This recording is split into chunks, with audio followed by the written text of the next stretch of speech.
ప్రియమైన సహోదరి సహోదరులారా, దేవుడు మన ఎడల తన ప్రేమను వెల్లడిపరుచుచున్నాడు.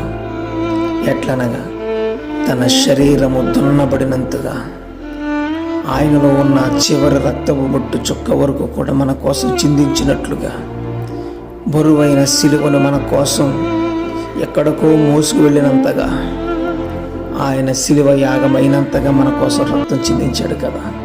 ప్రియమైన వారలారా, నీ జీవితము కూడా నాలో ఏదో జరగలేదు, నాకు ఏదో జరగలేదు, అందరూ నన్ను విడిచిపెట్టేశారు, నా జీవితము పాపపు అంచుల వరకు, మరణపు అంచుల వరకు వెళ్ళిపోయిందని నువ్వు తలంచుచున్నావేమో. ప్రియమైన వారలారా, ఆయన నిన్ను విడిచిపెట్టేవాడు కాదు. నీవు భూమిని తాకేలోపు, నీవు మరణమును తాకేలోపు ఆయన చేయి పట్టి లేపి నిన్ను నిలబెట్టేవాడు. ఆయన నిన్ను నెట్టేసిన, నిన్ను పడగొట్టేసిన ఆయన నిన్ను నిలబెట్టగలడు.